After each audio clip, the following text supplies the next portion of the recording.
Hello ವಿದ್ಯಾರ್ಥಿಗಳೇ, ಎಲ್ಲರಿಗೂ ನಮಸ್ಕಾರ. ಆ, ಈ ಗುರುಕುಲ ಎಜುಕೇಷನ್ 2.0 ಯೂಟ್ಯೂಬ್ ಚಾನಲ್ಗೆ ತಮಗೆಲ್ಲರಿಗೂ ಸ್ವಾಗತ. ಈ ಒಂದು ವಿಡಿಯೋ ತರಗತಿಯಲ್ಲಿ ನಾನು ಹೊಸ ಚಾಪ್ಟರ್ನ ಶುರು ಮಾಡ್ತಾ ಇದ್ದೇನೆ, ಅರ್ಥಮೆಟಿಕ್ ಪ್ರೋಗ್ರೆಷನ್ ಅಂತೇಳಿ.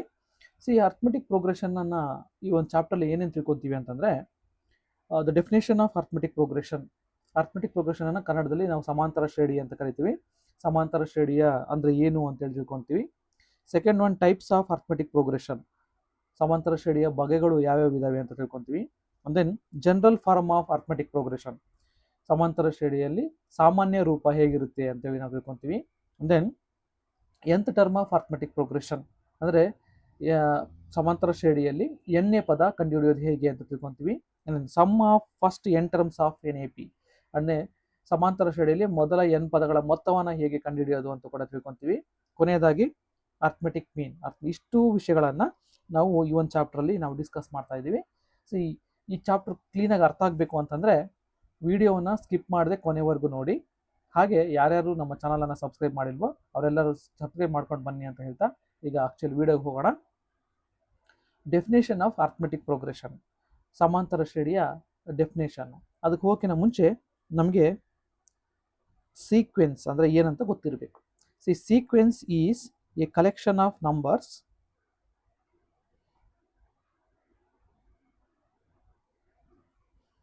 arrange in a definite order. Or sequence is a collection of numbers arranged in a definite order. ಅದು ಒಂದು ಸಂಖ್ಯೆಗಳ ಸಮೂಹ ಆಗಿರುತ್ತೆ. ಸೀಕ್ವೆನ್ಸ್ ಅಂದರೆ ಸಂಖ್ಯೆಗಳ ಸಮೂಹ.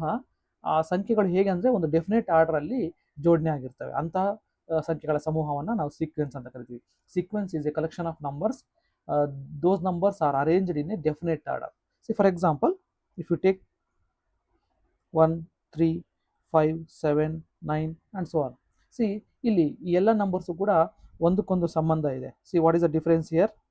ಡಿಫರೆನ್ಸು ಎರಡಿದೆ, ಇಲ್ಲೂ ಡಿಫರೆನ್ಸ್ ಎರಡಿದೆ, ನೋಡಿ ಡಿಫರೆನ್ಸ್ ಎರಡಿರೋ ಹಾಗೆ ಅರೇಂಜ್ ಆಗಿದ್ದಾವೆ ನಂಬರ್ಸ್ನ. ದೇರ್ಫೋರ್ ಇದನ್ನ ನಾವು ಸೀಕ್ವೆನ್ಸ್ ಅಂತ ಕರಿತೀವಿ. ಇನ್ನೊಂದು ಎಕ್ಸಾಂಪಲ್ ಕೊಡೋದಾದ್ರೆ 2, 4, 8, 16 and so on. ಇಲ್ಲಿ ನೋಡ್ರಿ, ಇಲ್ಲೂ ಕೂಡ ಒಂದು ಡೆಫಿನೆಟ್ ಆರ್ಡ್ರಲ್ಲಿ ಅರೇಂಜ್ ಆಗಿದ್ದಾವೆ ನಂಬರ್ಸು. ಏನು ನೋಡ್ರಿ, 4/2 2 ಬರುತ್ತೆ, 8/4 2 ಬರುತ್ತೆ, 16/8 2 ಬರುತ್ತೆ. ನೋಡ್ರಿ ಎಲ್ಲ ನಂಬರ್ಸು ಕೂಡ ಈ ಥರ ಈ ಆರ್ಡ್ರಲ್ಲಿ ಅವು ಅರೇಂಜ್ ಆಗಿದ್ದಾವೆ. ಇದನ್ನ ನಾವು ಸೀಕ್ವೆನ್ಸ್ ಅಂತ ಕರಿತೀವಿ. ನಾವು coming to arithmetic progression. Arithmetic progression is a sequence of numbers in which each term is obtained by adding a fixed number to the preceding term. Except first term.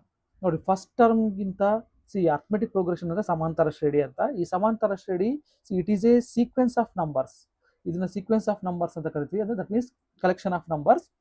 ಆ numbers ಹೆಂಗೆ arrange ಆಗಿರ್ತವೆ ಅಂತಂದರೆ, every next term is obtained by adding a fixed number to the preceding term. ಹಿಂದಿನ ಟರ್ಮ್ಗೆ ಒಂದು fixed number ಅನ್ನ add ಮಾಡೋದ್ರ ಮೂಲಕ next ಟರ್ಮ್ನ ಪಡಿತಾ ಹೋಗ್ತೀವಿ. ಅಂತಹ ಸೀಕ್ವೆನ್ಸ್ ಅನ್ನ ನಾವು ಏನಂತ ಕರಿತೀವಿ?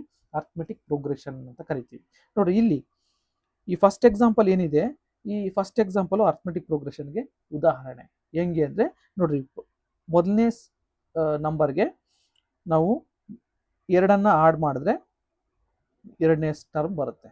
ಎರಡನೇ ಟರ್ಮ್ಗೆ 2 ಆಡ್ ಮಾಡಿದ್ರೆ ಮೂರನೇ ಟರ್ಮ್ ಬರುತ್ತೆ. ಮೂರನೇ ಟರ್ಮ್ಗೆ 2 ಆಡ್ ಮಾಡಿದ್ರೆ 4ನೇ ಟರ್ಮ್ ಬರುತ್ತೆ. ಈ ಥರ ನಾವು ಒಂದು ಟರ್ಮ್ ನೆಕ್ಸ್ಟ್ ಟರ್ಮ್ ಬರಬೇಕು ಅಂತಂದರೆ ಒಂದು ಫಿಕ್ಸ್ಡ್ ನಂಬರ್, ಇಲ್ಲಿ 2 ಅನ್ನೋದು ಫಿಕ್ಸ್ಡ್ ನಂಬರು, 2 ನಾವು ಆಡ್ ಮಾಡ್ತಾ ಹೋಗ್ತೀವಿ. ಆ 2 ನಾವು ಏನಂತ ಕರಿತೀವಿ ಅಂದರೆ ಕಾಮನ್ ಡಿಫರೆನ್ಸ್ ಅಂತ ಕರಿತೀವಿ.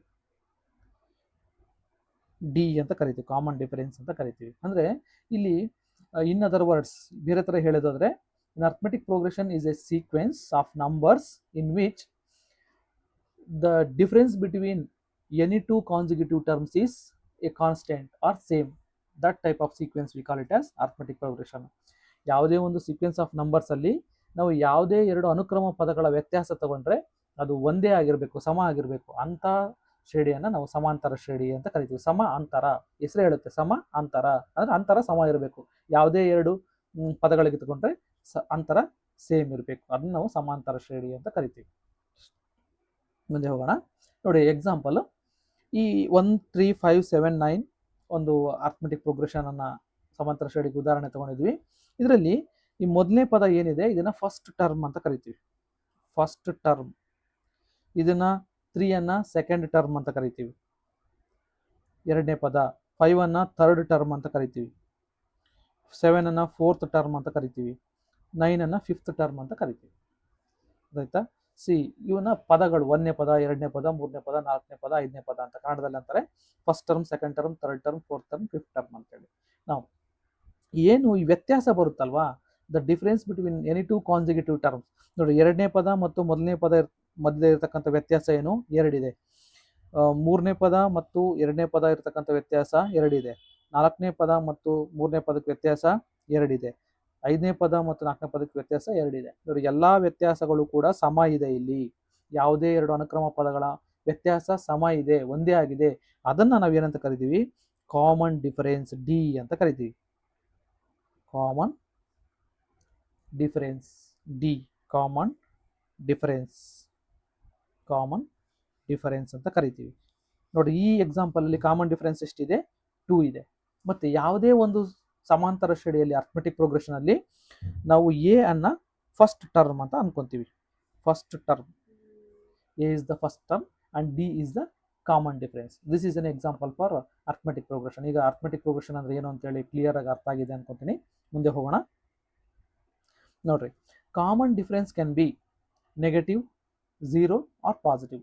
ನೋಡಿ, ಡಿ ಅಂತ ನಾವೇನು ಕಾಮನ್ ಡಿಫರೆನ್ಸ್ ತೊಗೊಂಡ್ವಿ, ಆ ಕಾಮನ್ ಡಿಫರೆನ್ಸು ನೆಗೆಟಿವ್ಸ್ ನಂಬರ್ ಆಗಿರ್ಬೋದು, 0 ಆಗಿರ್ಬೋದು, ಪಾಸಿಟಿವ್ ನಂಬರ್ ಆಗಿರ್ಬೋದು. ಈ ನೋಡೋಣ, ಒಂದು ಎಕ್ಸಾಂಪಲ್ ತೊಗೋಣ. ಈಗ 1 3 5 7 9 ಒಂದು ಎಕ್ಸಾಂಪಲ್ ತೊಗೊಂಡ್ವಿ. ಈ ಎಕ್ಸಾಂಪಲಲ್ಲಿ ಡಿ ಎಷ್ಟು? D is 2. ಹೌದಾ? ಈ ಎಕ್ಸಾಂಪಲಲ್ಲಿ ಡಿ ಇಸ್ 2. ಹೌದಾ? ಪಾಸಿಟಿವ್ ಇದೆ. ಪಾಸಿಟಿವ್ ಇದೆ ಅಂತಂದ್ರೆ ದ ಸೀಕ್ವೆನ್ಸು ಇನ್ಕ್ರೀಸಿಂಗ್ ಸೀಕ್ವೆನ್ಸ್ ಆಗಿರುತ್ತೆ ಅಂತ. Increasing sequence. ನೋಡಿ, ಇನ್ಕ್ರೀಸಿಂಗ್ ಸೀಕ್ವೆನ್ಸ್ ಅಂದ್ರೆ ಬೆಲೆ ಮೊದಲನೇ ಪದದಿಂದ ಫಸ್ಟ್ ಟರ್ಮಿಂದ ಮುಂದಕ್ಕೆ ಹೋಗ್ತಾ ಹೋದ್ರೆ ಬೆಲೆ ಇನ್ಕ್ರೀಸ್ ಆಗ್ತಾ ಇರುತ್ತೆ. ಇನ್ಕ್ರೀಸ್ ಆದರೆ ಅದನ್ನ ಇನ್ಕ್ರೀಸಿಂಗ್ ಸೀಕ್ವೆನ್ಸ್ ಅಂತ ಕರಿತೀವಿ. ಯಾವಾಗ ಇನ್ಕ್ರೀಸಿಂಗ್ ಸೀಕ್ವೆನ್ಸ್ ಆಗಿರುತ್ತೆ? ಡಿ ಗ್ರೇಟರ್ ದನ್ 0 ಅಂದ್ರೆ ಡಿ ಪಾಸಿಟಿವ್ ಆಗಿದ್ದಾಗ, ಡಿ ಪಾಸಿಟಿವ್ ನಂಬರ್ ಆಗಿದ್ರೆ ಅವಾಗ ಇನ್ಕ್ರೀಸಿಂಗ್ ಸೀಕ್ವೆನ್ಸ್ ಆಗಿರುತ್ತೆ. Next, suppose 5 3 1. ನೋಡಿ, ಇದು ಸೀಕ್ವೆನ್ಸಾ? ಇದು ಎ ಪಿ ಇದೆಯಾ? ಹೌದು, ಇದು ಕೂಡ ಎ ಪಿನಲ್ಲೇ ಇದೆ. ಬಟ್ ಆದರೆ ಇಲ್ಲಿ ಕಾಮನ್ ಡಿಫರೆನ್ಸ್ ಡಿ ಏನಿದೆ -2 ಬರುತ್ತೆ. ನೋಡಿ, ಡಿಫರೆನ್ಸ್ ತಗೊಳ್ರಿ. ನೋಡಿ, second term minus first term, that is -2. Third term minus second term, that is -2. Fourth term minus third term, that is -2. Fifth term minus fourth term, that is -2. ನೋಡಿ, ಇಲ್ಲೂ ಕೂಡ common difference same ಇದೆ, that is -2 ಇದೆ. ಹೌದಾ? ಈ ಥರ D value negative ಇತ್ತು ಅಂತಂದ್ರೆ, ಲೆಸ್ ದೆನ್ 0 ಇತ್ತು ಅಂತಂದ್ರೆ ಅದನ್ನ ಡಿಕ್ರೀಸಿಂಗ್ ಸೀಕ್ವೆನ್ಸ್ ಅಂತ ಕರಿತೀವಿ. ಏನು? Decreasing sequence. ಡಿಕ್ರೀಸಿಂಗ್ ಸೀಕ್ವೆನ್ಸ್ ಅಂತಂದ್ರೆ ಬೆಲೆ ನೋಡಿ, ಇಲ್ಲಿ 9 ಅನ್ನೋದು ಮೊದಲನೇ ಪದ, 7 ಎರಡನೇ ಪದ.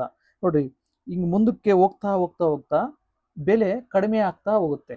ಅದನ್ನ ಡಿಕ್ರೀಸಿಂಗ್ ಸೀಕ್ವೆನ್ಸ್ ಅಂತ ಕರಿತೀವಿ. ಇನ್ನೊಂದು ಡಿ ವ್ಯಾಲ್ಯೂ 0. ಡಿ ವ್ಯಾಲ್ಯೂ 0 ಯಾವಾಗ ಆಗುತ್ತೆ ಅಂತಂದ್ರೆ ಅದು ಕಾನ್ಸ್ಟೆಂಟ್ ಸೀಕ್ವೆನ್ಸ್ ಆಗಿದ್ದಾಗ. ನೋಡಿ, ಉದಾಹರಣೆಗೆ ಒಂದು ಕಾನ್ಸ್ಟೆಂಟ್ ಸೀಕ್ವೆನ್ಸ್ ಬರೀತೀನಿ. 3, 3, 3, 3, 3. ನೋಡಿ, ಈ ಸೀಕ್ವೆನ್ಸ್ ಅಲ್ಲಿ ನೋಡ್ರಿ, ಇದು ಕಾನ್ಸ್ಟೆಂಟ್ ಸೀಕ್ವೆನ್ಸ್ ಅಂತ ಕರಿತೀವಿ. ಅಂದ್ರೆ ಬದಲಾಗಲ್ಲ, ಬೆಲೆ ಬದಲಾಗಲ್ಲ ಅಂತ. ನೋಡಿ, ಇದರಲ್ಲಿ ಡಿ 3 - 3 0, 3 - 3 0, 3 - 3 0, 3 - 3 0. ನೋಡಿ, ಇಲ್ಲೂ ಕೂಡ ವ್ಯತ್ಯಾಸ ಸಮ ಆಗಿದೆ. ವ್ಯತ್ಯಾಸ ಸಮ ಆಗಿದೆ ಅಂತಂದ್ರೆ ಇದು ಕೂಡ ಸಮಾಂತರ ಶ್ರೇಣಿ. ಈ ಸಮಾಂತರ ಶ್ರೇಣಿಯಲ್ಲಿ ಡಿ ಎಷ್ಟಿದೆ? ಡಿ 0 ಆಗಿದೆ. ಡಿ 0 ಆಗಿದ್ರೆ ಅದನ್ನ ನಾವು ಏನಂತ ಕರಿತೀವಿ? ಕಾನ್ಸ್ಟೆಂಟ್ ಸೀಕ್ವೆನ್ಸ್ ಅಂತ ಕರಿತೀವಿ. ಕಾನ್ಸ್ಟೆಂಟ್ ಸೀಕ್ವೆನ್ಸ್ ಅಂತ ಕರಿತೀವಿ. ಜ್ಞಾಪಕ ಇಟ್ಕೊಂಡಿರಿ, ಡಿ ನ ಬೆಲೆ ನೋಡಿಕೊಂಡು ನಾವು sequence increasing sequence, decreasing sequence ಅಥವಾ ಕಾನ್ಸ್ಟೆಂಟ್ ಸೀಕ್ವೆನ್ಸು ಅಂತಾನೆ ಹೇಳ್ಬೋದು ನಾವು. This is common difference. ಮುಂದೆ ಹೋಗೋಣ. Types of arithmetic progression. ನೋಡಿ, ಟೈಪ್ಸ್ ಆಫ್ ಅರ್ಥಮೆಟಿಕ್ ಪ್ರೋಗ್ರೆಷನ್ ಅಲ್ಲಿ ಏನೇನು ಬಗೆಗಳು ಇದಾವೆ ಅಂತಂದ್ರೆ, one is finite arithmetic progression, another one is infinite arithmetic progression. Finite arithmetic A P ಅಂದರೆ arithmetic progression, infinite arithmetic progression. ನೋಡಿ, ಫೈನೈಟ್ ಅರ್ಥಮೆಟಿಕ್ ಪ್ರೋಗ್ರೆಷನ್ ಅಂತಂದರೆ the number of terms are limited. That means the number of terms in the A P is limited, then we say that type of arithmetic progression as finite arithmetic progression. ಯಾವ arithmetic progression ಅಲ್ಲಿ ಸಮಾಂತರ ಶ್ರೇಣಿಯಲ್ಲಿ ಪದಗಳು finite ಆಗಿರ್ಬೇಕು, limit ಆಗಿರಬೇಕು, ಜಾಸ್ತಿ ನಾವು ಎಣಿಕೆ ಮಾಡ್ಬೋದು ಅಂಕ ಇರಬೇಕು, ಅಂಥವನ್ನ ನಾವು ಏನು ಕರಿತೀವಿ ಫೈನೈಟ್ ಅರ್ಥಮೆಟಿಕ್ ಪ್ರೋಗ್ರೆಷನ್ ಅಂತ ಕರಿತೀವಿ. ಉದಾಹರಣೆಗೆ 1 3 5 7 ಇದು ಫೈನೈಟ್ ಅರ್ಥಮೆಟಿಕ್ ಪ್ರೋಗ್ರೆಷನ್, ಯಾಕೆಂದ್ರೆ 4 ಟರ್ಮ್ ಇದಾವೆ, ಅದಕ್ಕೆ ನಾವು ಫೈನೈಟ್ ಅರ್ಥಮೆಟಿಕ್ ಪ್ರೋಗ್ರೆಷನ್ ಅಂತ ಕರಿತೀವಿ. ಇನ್ಫೈನೈಟ್ ಅರ್ಥಮೆಟಿಕ್ ಪ್ರೋಗ್ರೆಷನ್ ಅಂದ್ರೆ ಲೆಕ್ಕವಿಲ್ಲದಷ್ಟು ಪದಗಳು ಇದ್ರೆ, ಇನ್ಫೈನೈಟ್ ನಂಬರ್ ಆಫ್ ಟರ್ಮ್ಸ್ ಇದ್ರೆ ಅದನ್ನು ನಾವು ಇನ್ಫೈನೈಟ್ ಎ ಪಿ ಅಂತ ಕರಿತೀವಿ. For example 1 3 5 7 9 and so on. And so on ಅಂದ್ರೆ ಇನ್ನು ಮುಂದೆ ಇದಾವೆ ಅಂತ. ನೋಡಿ, ಇದರಲ್ಲಿ ಎಷ್ಟು ಟರ್ಮ್ಸ್ ಇದಾವೆ ನಾವು ಎಣಿಕೆ ಮಾಡಕ್ ಆಗೋದಿಲ್ಲ. ನೋಡಿ, ಮುಂದೆ ಇನ್ನು ಬಹಳಷ್ಟು ಇದಾವೆ ಅಂತ ಬರ್ದಿದೀವಿ, ಹಾಗಾದ್ರೆ ಇನ್ಫೈನೈಟ್ ನಂಬರ್ ಆಫ್ ಟರ್ಮ್ಸ್ ಇದೆ, ಅಂತವನ್ನ ನಾವು ಇನ್ಫೈನೈಟ್ ಅರ್ಥಮೆಟಿಕ್ ಪ್ರೋಗ್ರೆಷನ್ ಅಂತ ಹೇಳ್ತೇವೆ. ಆಯ್ತಲ್ಲ, ಫೈನೈಟ್ ಅರ್ಥಮೆಟಿಕ್ ಪ್ರೋಗ್ರೆಷನ್ ಮತ್ತು infinite arithmetic progression are the 2 types of arithmetic progression.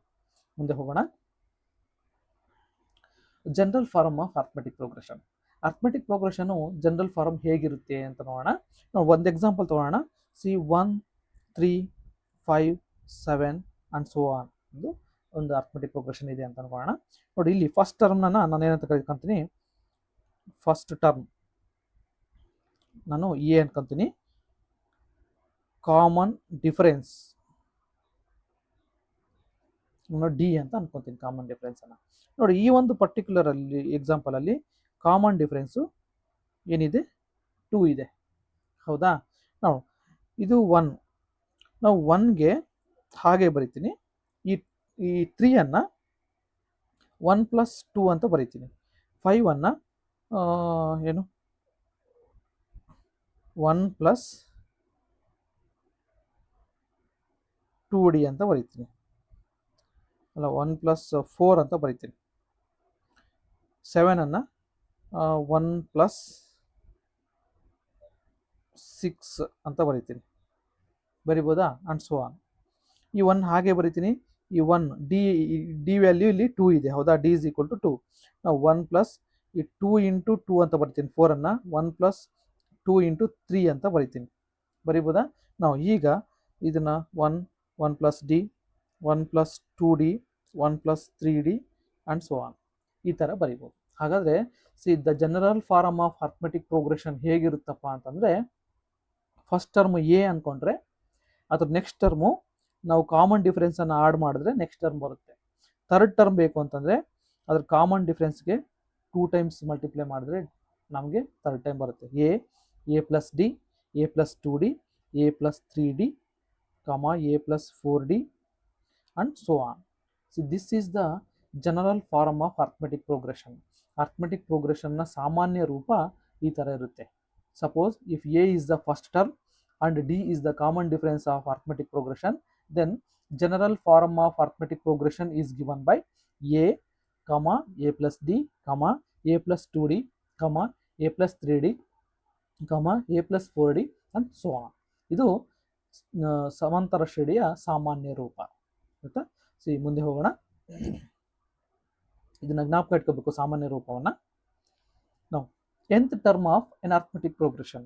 ನೋಡಿ, ಅರ್ಥಮೆಟಿಕ್ ಪ್ರೋಗ್ರೆಷನ್ ಅಲ್ಲಿ nth ಟರ್ಮ್ ಏನಾಗಿರುತ್ತೆ ಅಂತೇಳಿ ನೋಡಿ. ನಮಗೂ ಸಪೋಸ್ ಈಗ ನಾವು ಸಾಮಾನ್ಯ ರೂಪ ನೋಡಿದ್ವಿ, the general form of arithmetic progression ಏನು, if a is the first term of arithmetic progression, d is the common difference of arithmetic progression, then general form is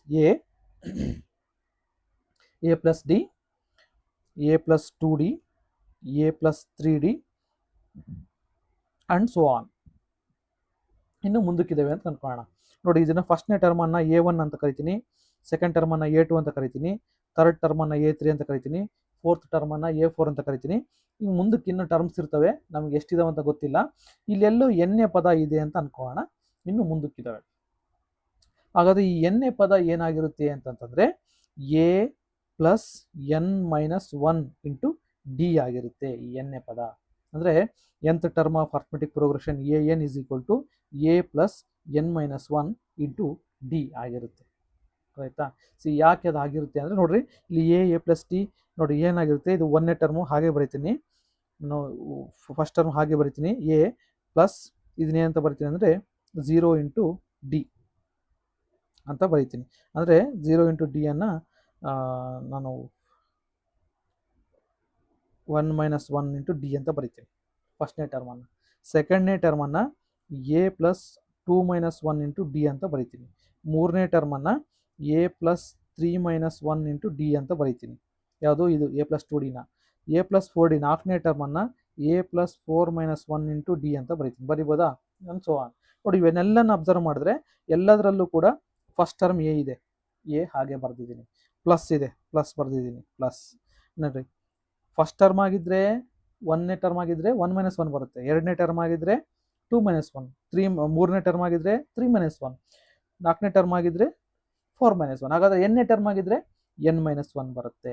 into ನೋಡಿ ಎಲ್ಲ ಟರ್ಮಲ್ಲೂ ಇಂಟು ಡಿ ಇದೆ, ಡಿ ಬರ್ದಿದ್ದೀನಿ. Therefore a n is equal to a plus n minus 1 into d is the nth term of arithmetic progression. ನೋಡಿ ಇದು ಸಮಾಂತರ ಶ್ರೇಣಿಯ ಎನ್ನ ಪದ ಆಗಿರುತ್ತೆ. ಆಯ್ತಲ್ಲ. ಈಗ ಸಮಾಂತರ ಶ್ರೇಣಿಗೆ ಸಂಬಂಧಪಟ್ಟಂಗೆ ಒಂದಿಷ್ಟು ಸಮಸ್ಯೆಗಳನ್ನು ಪರಿಹರಿಸೋಣ. Find the 10th term of AP 2, 7, 12 and so on. ನೋಡಿ ಒಂದು ಅರ್ಥಮೆಟಿಕ್ ಪ್ರೋಗ್ರೆಷನ್ ಕೊಟ್ಟಿದ್ದಾನೆ. Find the 10th term of arithmetic progression 2, 7, 12 and so on. ಇದರ 10ನೇ ಪದವನ್ನು ನಾವು ಕಂಡುಹಿಡಿಬೇಕಂತೆ. Let us see. We know that ಎನ್ನೇ ಪದ ಟಿ ಎನ್ ಅಥವಾ ಎ ಎನ್ ನಮ್ಗೆ ಗೊತ್ತಿದೆ. A n is equal to a plus n minus 1 into d. ಇದು ಫಾರ್ಮುಲಾ, ಇದು ಜ್ಞಾಪಕ ಇಟ್ಕೊಂಡಿರಬೇಕು. ಎನ್ನೇ ಪದ ಸಮಾಂತರ ಶ್ರೇಣಿಯ ಎನ್ನೇ ಪದ a n is equal to a plus n minus 1 into d, or a n is equal to a plus n minus 1 into d. nth term of an arithmetic progression. ನಾವು ಗಿವನ್ ಅರ್ಥಮೆಟಿಕ್ ಪ್ರೋಗ್ರೆಷನ್ ಅಲ್ಲಿ what is a? A is the first term. A ಎಷ್ಟಿದೆ? 2 ಇದೆ given. D common difference ಎಷ್ಟಿದೆ? 7 minus 2. 7 minus 2 ಎಷ್ಟು? 5. ಅದು common difference. ಹೌದಾ? ಈಗ therefore ನಮಗೆ ಎಷ್ಟನೇ ಪದ ಫೈಂಡ್ ಔಟ್ ಮಾಡಬೇಕಾಗಿರೋದು? 10th ಟರ್ಮ್ ಅಂದರೆ A10 ಅನ್ನು ನಾವು ಫೈಂಡ್ ಔಟ್ ಮಾಡಬೇಕು. ಹೌದಾ? ನಾವು ಈಗ ಫಾರ್ಮುಲಾದಲ್ಲಿ ಸಬ್ಸ್ಟಿಟ್ಯೂಟ್ ಮಾಡೋಣ. A10 is equal to a first term that is 2 plus n minus 1. N ಅಂದರೆ 10th term, 10 minus 1 into d. D ಎಷ್ಟಿದೆ? 5 ಇದೆ. ನಾವು therefore A10 is equal to 2 plus 10 minus 1 9, 9 into 5. Therefore A10 is equal to 2 plus 9 5 is 45. See that is 45 plus 2 47. Therefore A10. ನೋಡಿ ಈ ಸಮಾಂತರ ಶ್ರೇಣಿಯಲ್ಲಿ ಹಿಂಗೆ ಮುಂದಕ್ಕೆ ಟರ್ಮ್ ಬರಿತಾ ಹೋದ್ರೆ 10ನೇ ಪದ ಏನಾಗಿರುತ್ತೆ ಅಂತಂದರೆ 47 ಆಗಿರುತ್ತೆ ಅಂತ. ನಾವು ಎಲ್ಲ ಪದಗಳನ್ನು ಬರಿದೇನೆ ಮುಂದೆ ಇರ್ತಕ್ಕಂಥ ಯಾವುದೋ ಒಂದು ಪದವನ್ನು ನಾವು ಹಾಗೆ ಹೇಳಿಬಿಡ್ಬೋದು ಈ nth ಟರ್ಮ್ ಫಾರ್ಮುಲಾ ಯೂಸ್ ಮಾಡಿಕೊಂಡು. This is the nth term formula. A n is equal to a plus n minus 1 into d. ಹಾಗಾಗಿ ಈ ಒಂದು ಫಾರ್ಮುಲಾವನ್ನು ನೀವೆಲ್ಲರೂ ಜ್ಞಾಪಕ ಇಟ್ಕೊಂಡಿರಿ. ಇನ್ನೊಂದು ಪ್ರಾಬ್ಲಮ್ ನೋಡೋಣ. Determine the AP whose third term is 5 and 7th term is 9. Now determine the AP whose third term is 5 and 7th term is 9. ನೋಡಿ ನಾವು arithmetic progression ಅನ್ನು ನಾವೇ ಕಂಡುಹಿಡಿಬೇಕು. ಅದರಲ್ಲಿ 3ನೇ ಟರ್ಮ್ ಕೊಟ್ಟಿದ್ದಾನೆ ಮತ್ತು 7th ಟರ್ಮ್ 7ನೇ ಟರ್ಮ್ ಕೊಟ್ಟಿದ್ದಾನೆ. ನಾವು ಗೊತ್ತಿದೆ third term given. Third term ಅಂದರೆ A3. A3 ಅಂದರೆ ಏನಾಗಿರುತ್ತೆ? ಎಷ್ಟು ಕೊಟ್ಟಿದ್ದಾನೆ ಇಲ್ಲಿ? 5 ಅಂತ ಕೊಟ್ಟಿದ್ದಾನೆ. ಹೌದಾ? ಹಾಗಾದರೆ A3 ಅಂದರೆ ಏನು? A3 ಟರ್ಮ್ ಏನಾಗಿರುತ್ತೆ? ಜನರಲ್ ಫಾರ್ಮ್ ಜ್ಞಾಪಿಸ್ಕೊಳ್ರಿ. ಎ ಪ್ಲಸ್ A3 ಅಂತಂದರೆ ಎ ಪ್ಲಸ್ 2D ಆಗಿರುತ್ತೆ. ಹೌದಾ? ಸಿಮಿಲರ್ಲಿ A7 ಅಂತಂದರೆ ನೋಡಿ AN is equal to A plus n minus one into d. ಈ ಫಾರ್ಮುಲಾಗ ನಾವು ಕಟ್ಕೊಂಡು ಕೂಡ ನೀವು ಬರೀಬೋದು ಸಾಮಾನ್ಯ ರೂಪವನ್ನು. A3 A ಪ್ಲಸ್ 2D ಆಗಿರುತ್ತೆ. A7 A ಪ್ಲಸ್ 6D ಆಗಿರುತ್ತೆ. ನಾವು A3ಯನ್ನು ನಾನು A ಪ್ಲಸ್ 2D ಅಂತ ಬರೀತೀನಿ ಇಸ್ ಈಕ್ವಲ್ ಟು 5. ಇದನ್ನು ಈಕ್ವೇಷನ್ 1 ಅಂತ ಕರಿತೀನಿ. ಇನ್ನೊಂದು ಕೊಟ್ಟಿದ್ದಾನೆ, ಏನು A7 ಕೊಟ್ಟಿದ್ದಾನೆ. ಎಷ್ಟು ಕೊಟ್ಟಿದ್ದಾನೆ? 9 ಕೊಟ್ಟಿದ್ದಾನೆ. A7ಅನ್ನು ನಾನು A ಪ್ಲಸ್ 6D ಅಂತ ಬರೀಬೋದು, ಹೌದಾ, ಇಸ್ ಈಕ್ವಲ್ ಟು 9. ಇದನ್ನು ನಾನು ಈಕ್ವೇಷನ್ 2 ಅಂತ ಕರಿತೀನಿ. ಈಗ ಈಕ್ವೇಷನ್ 1 ಮತ್ತು ಈಕ್ವೇಷನ್ 2 ನಾವು ಸಾಲ್ವ್ ಮಾಡಿದ್ರೆ ಎ ಮತ್ತು ಡಿ ವ್ಯಾಲ್ಯೂ ಸಿಗುತ್ತೆ. ನಾವು ಎ ಮತ್ತು ಡಿ ವ್ಯಾಲ್ಯೂ ಸಿಕ್ಕರೆ ನಾವು ಅರ್ಥಮೆಟಿಕ್ ಪ್ರೋಗ್ರೆಷನನ್ನು ಬರಿಬೋದು. ನೋಡಿ, ಈ 1 ಮತ್ತು 2 ಹೆಂಗೆ ಸರಿ ಸಾಲ್ವ್ ಮಾಡೋದು ನೋಡಿ. A plus 2D is equal to 5 and A plus 6D is equal to 9. ಎರಡು ಇಕ್ವೇಷನ್ ಇದ್ದಾವೆ. ಇದು ಲೀನಿಯರ್ ಇಕ್ವೇಷನ್ ಇನ್ 2 ವೇರಿಯೇಬಲ್ಸ್ ಇದೆ, ಹೌದಾ. ಲಾಸ್ಟ್ ಚಾಪ್ಟರ್ ನಾವು ಓದಿದ್ವಿ ಲೀನಿಯರ್ ಇಕ್ವೇಷನ್ಸನ್ನು ಹೆಂಗೆ ಸಾಲ್ವ್ ಮಾಡೋದು ಅಂತೇಳಿ. ನೋಡಿ, ಎಲಿಮಿನೇಷನ್ ಮೆಥಡಲ್ಲಿ ಇವನ್ನ ಸಾಲ್ವ್ ಮಾಡೋಣ. ನೋಡಿ, ಸಬ್ಟ್ರ್ಯಾಕ್ಟ್ ಮಾಡೋಣ. ಸಬ್ಟ್ರ್ಯಾಕ್ಟ್ ಮಾಡಿದ್ರೆ ಚಿಹ್ನೆಗಳು ಚೇಂಜ್ ಆಗ್ತವೆ. ನೋಡಿ, plus a minus a cancel ಆಗುತ್ತೆ. 2D minus 6D minus 4D ಆಗುತ್ತೆ is equal to 5 minus 9 minus 4, ಹೌದಾ. That is equal therefore d is equal to minus 4 divided by minus 4. D is equal to 1, ಹೌದಾ. D ಬೆಲೆ ಎಷ್ಟು ಬಂತು ನಮಗೆ? 1 ಬಂತು. ನಾವು ಈಗ ಅದನ್ನು ಈಕ್ವೇಷನ್ 1ಗೆ ಸಬ್ಸ್ಟಿಟ್ಯೂಟ್ ಮಾಡ್ತೀನಿ ಡಿನ ಬೆಲೆಯನ್ನು. ಏನಾಗುತ್ತೆ? ಈ ಈಕ್ವೇಷನ್ 1 ಏನಿದೆ, A plus 2D is equal to 5 ಇದೆ. ಎನ ಬೆಲೆ 1, ಎ ಗೊತ್ತಿಲ್ಲ, ಡಿ ಮೇಲೆ 1 ಇದೆ. 2 into 1 is equal to 5. D ಬೆಲೆನ ಸಬ್ಸ್ಟಿಟ್ಯೂಟ್ ಮಾಡಿದ್ದೀನಿ ನಾವು. ದರ್ಫೋರ್ A ಪ್ಲಸ್ 2 1 ಜಾ 2 ಈಸ್ ಈಕ್ವಲ್ ಟು 5. ನಾವು A is equal to 5 minus 2. Therefore A is equal to ಎಷ್ಟು ಬಂತು? 3 ಬಂತು. ನೋಡಿ, ಎ ವ್ಯಾಲ್ಯೂ ಬಂತು, ಡಿ ವ್ಯಾಲ್ಯೂ ಬಂತು. ಹಾಗಾದರೆ ಅರ್ಥಮೆಟಿಕ್ ಪ್ರೋಗ್ರೆಷನ್ ಏನಾಗಿರುತ್ತೆ? ನಮ್ಗೆ ಸಾಮಾನ್ಯ ರೂಪ ಗೊತ್ತಿದೆ, ಏನು? A comma A plus D comma A plus 2D comma A plus 3D and so on, ಹೌದಾ. ಫಸ್ಟ್ ಟರ್ಮ್ ಎ ಗೊತ್ತಿದೆ ನಮಗೆ 3. Second term A plus D 3 plus 1 4. Third term A plus 2D 3 plus 2 into 1 3 plus 2 5. Fourth term A plus 3D, A ಅಂದರೆ 3 plus 3 into 1 6 and so on. This is the required arithmetic progression. 3 4 5 6 ಅಂದರೆ ನೋಡಿ, email ಬರಿತೀನಿ 3 4 5 6 and so on. This is the required arithmetic progression. ಅರ್ಥ ಆಗಿದೆ ಅಂತ ಅನ್ಕೊತೀನಿ. ಮುಂದಿನ ಪ್ರಾಬ್ಲಮ್ಗೆ ಹೋಗೋಣ.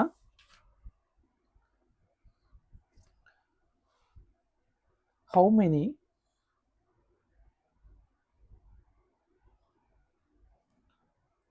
two-digit numbers are divisible by 3? How many two-digit numbers are divisible by 3? This is very important problem. ಚೆನ್ನಾಗಿ ನೋಡ್ಕೊಳ್ರಿ. ಯಾವುದೇ ನಂಬರಿಂದ ಡಿವಿಸಬಲ್ ಆಗ್ತಕ್ಕಂಥ ಎಷ್ಟು ನಂಬರ್ಸನ್ನು ಫೈಂಡ್ ಔಟ್ ಮಾಡೋದು ಅಂತೇಳಿ ಒಂದು ಜನರಲ್ ಮೆಥಡ್ ಹೇಳ್ಕೊಡ್ತೀನಿ. ಎಲ್ಲವಕ್ಕೂ ಅದೇ ಮೆಥಡನ್ನು ಅಪ್ಲೈ ಮಾಡಿರಿ. How many two-digit numbers are divisible by 3? two-digit number ಎಲ್ಲಿಂದ ಸ್ಟಾರ್ಟ್ ಆಗ್ತವೆ? 10 ಇಂದ ಸ್ಟಾರ್ಟ್ ಆಗುತ್ತೆ two-digit ನಂಬರ್. 10 ಇಂದ ಎಲ್ಲಿವರೆಗೂ two-digit ನಂಬರ್ಸ್ ಇದ್ದಾವೆ? 99 ವರೆಗೂ two-digit ನಂಬರ್ ಇದ್ದಾವೆ. ಅಂದರೆ ಈ 10 ಇಂದ 99 ವರೆಗೂ 3ರಿಂದ ಎಷ್ಟು ಸಂಖ್ಯೆಗಳು ಭಾಗ ಆಗ್ತವೆ ಅನ್ನೋದನ್ನ ನಾವು ಕಂಡುಹಿಡಬೇಕಾಗಿದೆ. This is the problem. ನಾವು ಕಂಡುಹಿಡಬೇಕಾಗಿರೋದು. ನಾವು 3ರಿಂದ ಭಾಗ ಆಗ್ತಕ್ಕಂಥ ಮೊದಲ 2 ಡಿಜಿಟ್ ಸಂಖ್ಯೆ 10 ಭಾಗ ಆಗುತ್ತಾ? ಇಲ್ಲ. 11 ಆಗುತ್ತಾ? ಇಲ್ಲ. 12 ಆಗುತ್ತಾ? 12 ಭಾಗ ಆಗುತ್ತೆ. ನೆಕ್ಸ್ಟ್ 12 ಆದಮೇಲೆ 13 ಭಾಗ ಆಗುತ್ತಾ? ಇಲ್ಲ. 14 ಭಾಗ ಆಗುತ್ತಾ? ಇಲ್ಲ. 15 ಭಾಗ ಆಗುತ್ತೆ. 2 ಸಿಕ್ತು, ಇನ್ನು ಮುಂದುವರಿತವೆ. ಲಾಸ್ಟ್ ಸಂಖ್ಯೆ 3ರಿಂದ 99 ಭಾಗ ಆಗುತ್ತಾ? ಹೌದು, ಆಗುತ್ತೆ. ದೇರ್ಫೋರ್ ಕೊನೆಯ ಸಂಖ್ಯೆ 99 ಆಗಿರುತ್ತೆ. ಹಾಗಾದರೆ ಈ 12ರಿಂದ 99ವರೆಗೂ ಎಷ್ಟು ಸಂಖ್ಯೆಗಳು ಭಾಗ ಆಗ್ತವೆ, ಎಷ್ಟು ಸಂಖ್ಯೆಗಳು ಇದ್ದಾವೆ ಅನ್ನೋದನ್ನು ನಾವು ಕಂಡುಹಿಡಿಬೇಕು. ನೋಡಿ, ಇದು ಅರ್ಥಮೆಟಿಕ್ ಪ್ರೋಗ್ರೆಷನಲ್ಲಿ ಇರುತ್ತೆ. ನೋಡಿ, 15 ಆದಮೇಲೆ ನೆಕ್ಸ್ಟ್ ಸಂಖ್ಯೆ ಭಾಗ ಆಗೋದು ಯಾವುದು? 3 4 ಜಾ 12, 3 5 ಜಾ 15, 3 6 ಜಾ 18 ಆ್ಯಂಡ್ ಸೋ ಆನ್. ಈ ಥರ ಇರುತ್ತೆ. ನೀವು ಡಿಫ್ರೆನ್ಸ್ ನೋಡ್ರಿ, 12 ಮತ್ತು 15ಗೆ ಡಿಫ್ರೆನ್ಸು 3 ಬರುತ್ತೆ. 18 ಮತ್ತು 15ಗೆ ಡಿಫ್ರೆನ್ಸ್ 3 ಬರುತ್ತೆ ಆ್ಯಂಡ್ ಸೊ ಆನ್ ಎಲ್ಲವಕ್ಕೂ ಕೂಡ 3 ಡಿಫ್ರೆನ್ಸ್ ಬರುತ್ತೆ. ಹಾಗಾದರೆ this is N A P, ಅದು ಅರ್ಥಮೆಟಿಕ್ ಪ್ರೋಗ್ರೆಷನಲ್ಲಿ ಇದೆ.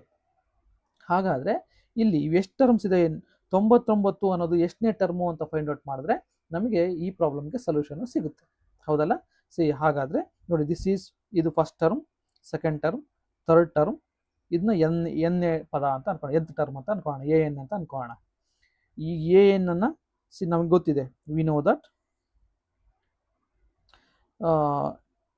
A n is equal to a plus n minus 1 into d. ನೋಡಿ, ಇದರಲ್ಲಿ ಎ ಎಷ್ಟಿದೆ, 12 ಇದೆ, ಡಿ ಎಷ್ಟಿದೆ, 3 ಇದೆ, ಹೌದಾ? ನಮಗೆ ಎ ಎನ್ ಫೈಂಡ್ ಔಟ್ ಮಾಡಬೇಕು. ಎ ಎನ್ನ ಬೆಲೆ 99 ಅಂತ ಅನ್ಕೋಣ. A n is equal to 99 ಅಂತ ಅನ್ಕೋಣ. Therefore 99 is equal to a is 12 plus n minus 1, n ಗೊತ್ತಿಲ್ಲ, ಡಿ ವ್ಯಾಲ್ಯೂ 3. ನಾವು 99 ಇಸ್ ಈಕ್ವಲ್ ಟು 12 ಪ್ಲಸ್ 3ಇಂದ ಮಲ್ಟಿಪ್ಲೈ ಮಾಡಿದ್ರೆ 3n minus 3. Therefore 99 is equal to 12 minus 3, 12 minus 3 ಎಷ್ಟಾಗುತ್ತೆ, 9 ಆಗುತ್ತೆ, ಪ್ಲಸ್ 3n. ದೇರ್ಫೋರ್ ಈ 9ಅನ್ನು ಈ ಕಡೆ ಕಳಿಸ್ತೀನಿ, ಮೈನಸ್ 9 ಆಗುತ್ತೆ, ಈಸ್ ಈಕ್ವಲ್ ಟು 3n. ಹಾಗಾದರೆ 99 minus 9, 90 is equal to 3n ಆಗುತ್ತೆ, ಹೌದಾ? 3n ಈಸ್ ಈಕ್ವಲ್ ಟು 90, ಅಥವಾ n is equal to 90 divided by 3. 3 1 ಜಾ 3 30 ಜಾ, therefore n is equal to 30. n is equal to 30 ಅಂತಂದರೆ ನಾವು ಇಲ್ಲಿ ಎ ಎನ್ ಅಂದ್ಕೊಂಡಿದ್ದೀವಲ್ಲ, ಈ ಎ ಎನ್ ಎಷ್ಟಾಗಿರುತ್ತೆ, ಎ 30 ಆಗಿರುತ್ತೆ. ಎ 30 ಆಗಿರುತ್ತೆ ಅಂತಂದರೆ ಇದು 30th ಟರ್ಮ್ ಆಗಿರುತ್ತೆ. ಇದು 99 30th ಟರ್ಮ್ ಆಗಿದೆ, 30ನೇ ಪದ ಆಗಿದೆ ಅಂತಂದರೆ 3ರಿಂದ ಭಾಗ ಆಗ್ತಕ್ಕಂಥ 2 ಡಿಜಿಟ್ ಸಂಖ್ಯೆಗಳು 30 ಇರ್ತವೆ ಅಂತ. Therefore number of terms, therefore 32 digit numbers are divisible by 3. 30 ಸಂಖ್ಯೆಗಳು ಇರ್ತವೆ. ಪ್ರಾಬ್ಲಮ್ ಅರ್ಥ ಆಗಿದೆ ಅಂತ ಅನ್ಕೊಂಡು ಇನ್ನೊಂದು ಪ್ರಾಬ್ಲಮನ್ನು ನಾನು ಸಾಲ್ವ್ ಮಾಡ್ತೀನಿ. Find the 11th term from the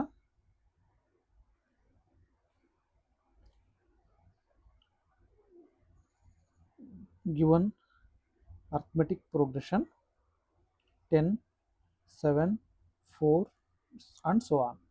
ನೋಡಿ, 11th ಟರ್ಮನ್ನು ಫೈಂಡ್ ಔಟ್ ಮಾಡಬೇಕು. ಇಲ್ಲಿ ಕ್ಲಿಯರ್ಲಿ ಅರ್ಥಮೆಟಿಕ್ ಪ್ರೋಗ್ರೆಷನ್ ಕೊಟ್ಟಿದ್ದಾನೆ ಒಂದು. ನಾವು ಎ ಎಷ್ಟಿದೆ, 10 ಇದೆ, d second term minus first term that is equal to minus 3 ಇದೆ, ಹೌದಾ? ನಾವು ಹಾಗಾದರೆ we know that a n nth term ಗೊತ್ತಿದೆ. ಏನು ಗೊತ್ತಿದೆ ನಮಗೆ, a plus n minus 1 into d. This is a formula. ನಮಗೆ ಫೈಂಡ್ ಔಟ್ ಮಾಡಬೇಕಾಗಿರೋದೇನು, 11th term a 11 find out ಮಾಡಬೇಕು. ಎ 11 ಅಂದರೆ ಎ 10 ಇದೆ, 11 ಮೈನಸ್ 1 ಇಂಟು ಡಿ ಎಷ್ಟಿದೆ, ಮೈನಸ್ 3 ಇದೆ. Therefore 10 plus 11 minus 1, 10 into minus 3 that is 10 plus into minus 10th is 30, ನಾವು minus 20. ನೋಡಿ, A 11th term ಏನಾಗಿದೆ ಅಂದರೆ ಮೈನಸ್ 20 ಆಗಿದೆ. ಇಲ್ಲಿ ನೋಡಿ, ಡಿ ವ್ಯಾಲ್ಯೂ ನೆಗೆಟಿವ್ ಬಂತು. ನೆಗೆಟಿವ್ ಬಂದಿದೆ ಅಂದರೆ ಡಿಕ್ರೀಸಿಂಗ್ ಸೀಕ್ವೆನ್ಸ್, 10, 7, 4, 1 ಈ ಥರ ಡಿಕ್ರೀಸ್ ಆಗ್ತಾ ಹೋಗ್ತಿದೆ ವ್ಯಾಲ್ಯೂ. ಇದು decreasing sequence. Therefore 11th term ಏನಾಗಿದೆ, ಮೈನಸ್ 20 ಆಗಿದೆ. ಅರ್ಥ ಆಯ್ತಲ್ಲ? ಇಲ್ಲಿಗೆ ನಾನು ತರಗತಿಯನ್ನು ಮುಗಿಸ್ತಾ ಇದ್ದೀನಿ. ಮುಂದಿನ ತರಗತಿಯಲ್ಲಿ ಅರ್ಥಮೆಟಿಕ್ ಪ್ರೋಗ್ರೆಷನನ್ನು, ಸಮಾಂತರ ಶ್ರೇಣಿಯ ಮುಂದುವರೆದ ಭಾಗವನ್ನು ಇನ್ನೊಂದು ತರಗತಿಯಲ್ಲಿ ನೋಡೋಣ. ಇದುವರೆಗೂ ನೀವೆಲ್ಲ ತರಗತಿಯನ್ನು ಕೇಳಿದ್ದಕ್ಕೆ ಧನ್ಯವಾದಗಳು. ಹಾಗೆ ಯಾರೆಲ್ಲ ನಮ್ಮ ಚಾನಲನ್ನು ಸಬ್ಸ್ಕ್ರೈಬ್ ಮಾಡಿಲ್ವೋ ಸಬ್ಸ್ಕ್ರೈಬ್ ಮಾಡಿ ನೋಡಿ. ಹಾಗೆ ವಿಡಿಯೋಗಳು ಇಷ್ಟ ಆದರೆ ಲೈಕ್ ಮಾಡಿ, ಕಾಮೆಂಟ್ ಕೂಡ ಮಾಡಿ ಅಂತ ಹೇಳ್ತಾ, ನಿಮ್ಮ ಫ್ರೆಂಡ್ಸ್ಗೂ ಕೂಡ ಈ ಒಂದು ವಿಡಿಯೋಗಳನ್ನು ಶೇರ್ ಮಾಡಿ ಅಂತ ಹೇಳ್ತಾ ತರಗತಿಯನ್ನು ಮುಗಿಸ್ತಾ ಇದ್ದೀನಿ. ಧನ್ಯವಾದಗಳು.